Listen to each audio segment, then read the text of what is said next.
Second year economics or sample paper পৰা এটা numerical problem লৈছো আৰু এই problem to relating to expenditure method of measurement of national income. Question দিছে on the basis of the data given below estimate the value of net domestic product at factor cost মানে আমি NDP at FC ৰ value উলিয়াব লাগে কি items দিয়া আছে চাও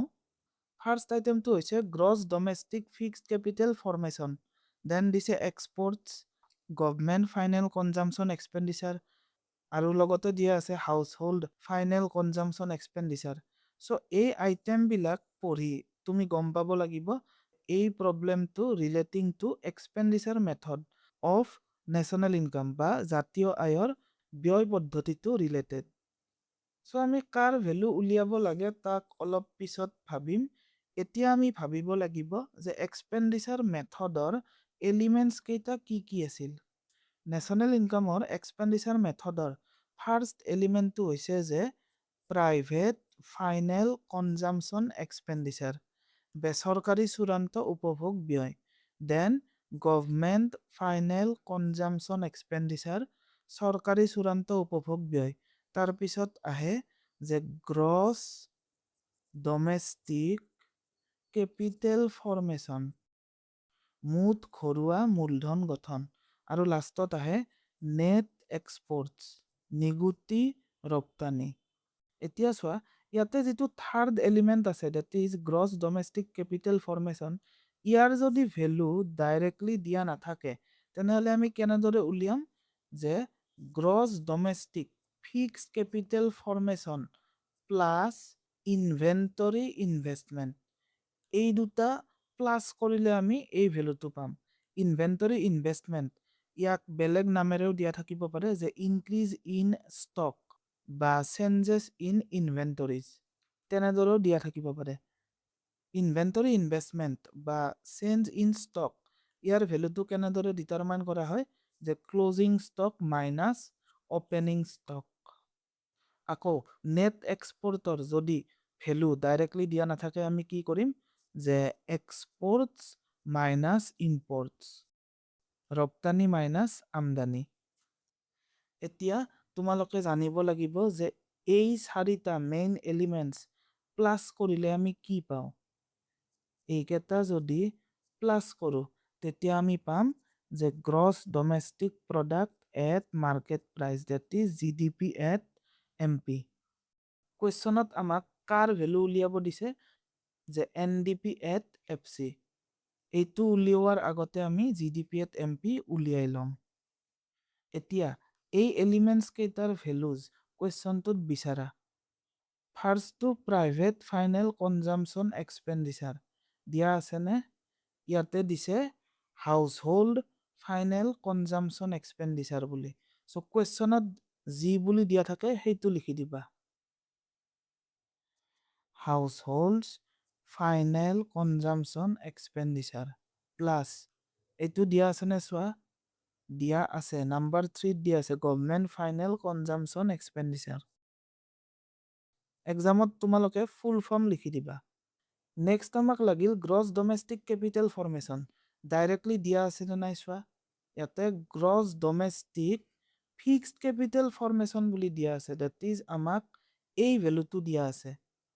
ইয়াৰ লগত ইনভেন্টৰী ইনভেষ্টমেন্ট বা চেঞ্জ ইন ইনভেন্টৰীজ এই দুটা প্লাস কৰিলে আমি পাম gross domestic capital formation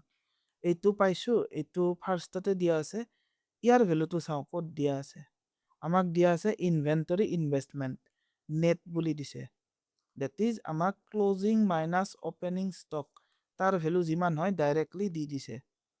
so number 1 আৰু নাম্বাৰ 6 প্লাস কৰিলে ইয়াৰ ভ্যালুটো পাম নাম্বাৰ 1ত দিছে gross domestic fixed capital formation আৰু লগতে দিছে ইনভেন্টৰী ইনভেষ্টমেন্ট মনত ৰাখিবা গ্ৰছ ডমেষ্টিক কেপিটেল ফৰ্মেশ্যন আৰু gross domestic fixed capital formation এই দুটা একে নহয় ইয়াৰ এটা এলিমেন্ট হৈছে এইটো আকৌ নেট এক্সপোৰ্ট ৰিলেটেড কি দিয়া আছে চাও আমাক দিছে exports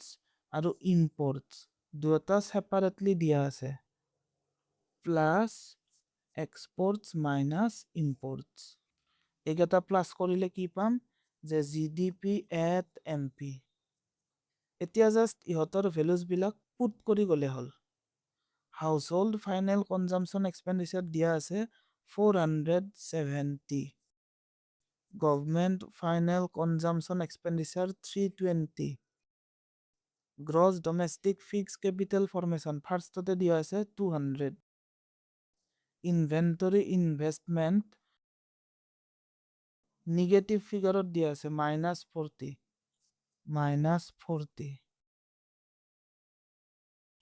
Exports minus imports export 50 import 60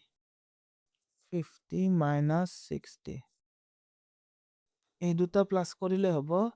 790 plus 200 minus 40 160 then 50 minus 60 minus 10 minus into plus minus 79 89 915 950 minus 10 940 so GDP at MP value পালো 940 crores এতিয়া আমাক জি উলিয়াব দিছে হেতু উলিয়াম আমাক উলিয়াব দিছে NDP at FC therefore NDP at FC equals year value derive কৰিম এইটো প্ৰবলেমত GDP at MP ৰ পৰা জিৰ পৰা n গ্ৰছৰ পৰা নেট কি হ'ব মাইনাস ডেপ্ৰিসিয়েশন দেন ডমেষ্টিকৰ পৰা ডমেষ্টিক একো চেঞ্জ নহয় আৰু লাষ্টত মাৰ্কেট প্ৰাইসৰ পৰা ফ্যাক্টৰ কষ্ট মাইনাস নেট ইনডাইৰেক্ট ট্যাক্স যদি নেট ইনডাইৰেক্ট ট্যাক্স ডাইৰেক্টলি দিয়া নাথাকে আৰু ইনডাইৰেক্ট ট্যাক্স আৰু সাবসিডিজ সেপাৰেটলি দিয়া থাকে তেতিয়া মাইনাস আইটি প্লাস এস কৰি দিবা আৰু depreciation to consumption of fixed capital তেনেকৈ দিয়া থাকিব পাৰে ইয়াতে কি দিয়া আছে চাও ইয়াতে ডেপ্ৰিসিয়েশন টু দিয়া আছে কনজাম্পশন অফ ফিক্সড ক্যাপিটাল বুলি আৰু net indirect tax to directly দিয়া আছে 35 আৰু 50 ইয়াতে ডেপ্ৰিসিয়েশন টু লিখিব নালাগে the consumption of fixed capital আৰু NIT directly দিয়া আছে 35 আৰু 50 GDP at MP ৰ ভ্যালু পাইছিলো 940 940 ৰ পৰা 35 গল 905 তাৰ পৰা 50 গল 855 so আমাৰ required NDP at FC ৰ ভ্যালু পালো যে rupees 855 crores ডেসক্ৰিপশন বক্সত আৰু কিছুমান ৰিলেটেড ভিডিওজৰ লিংকস দিয়া আছে তাৰ পৰা আৰু ভিডিও চাব পাৰা আজিৰ বাবে ইমানে থ্যাংক ইউ